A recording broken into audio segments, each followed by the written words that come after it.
শ্রী শ্রী বড়মার পাঁচালী ঠাকুর অনুকূলচন্দ্রের একজন শিষ্যা শ্রী শ্রী বড়মার জীবন ও কর্মের ওপর ভিত্তি করে রচিত একটি লোকগীতি বা পাঁচালী। এতে শ্রী শ্রী ঠাকুর অনুকূলচন্দ্রের আদর্শ ও শিক্ষাকে বড়মার দৃষ্টিভঙ্গি থেকে তুলে ধরা হয়েছে। এটি মূলত ভক্তিমূলক গান এবং ঠাকুরের প্রতি গভীর ভক্তি ও ভালোবাসার প্রকাশ। শ্রী শ্রী বড়মার পাঁচালী সম্পর্কে কিছু তথ্য।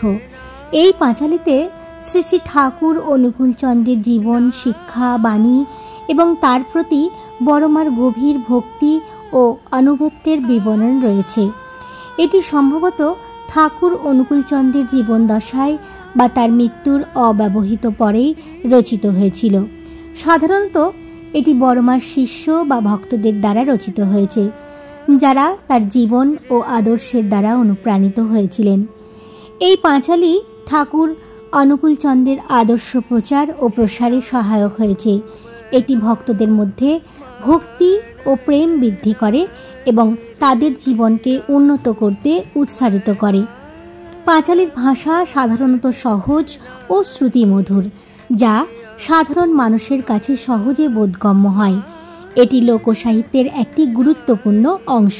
শ্রী শ্রী বড়মার পাঁচালী সৎসঙ্গ সম্প্রদায়ের একটি গুরুত্বপূর্ণ সাংস্কৃতিক ঐতিহ্য। এই পাঁচালী ঠাকুর অনুকূলচন্দ্রের আদর্শকে বড়মার দৃষ্টিতে তুলে ধরে এবং তার ভক্তদের মধ্যে গভীর শ্রদ্ধার জন্ম দেয়। এটি একটি গুরুত্বপূর্ণ লোকসঙ্গীত, যা আজও ঠাকুর অনুকূলচন্দ্রের অনুসারীদের মধ্যে জনপ্রিয়।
Oh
চৈতন্য শ্রী অনুকূল কৃষ্ণ ঘন শ্যাম বন্দে পুরুষোত্তম বন্দে পুরুষোত্তম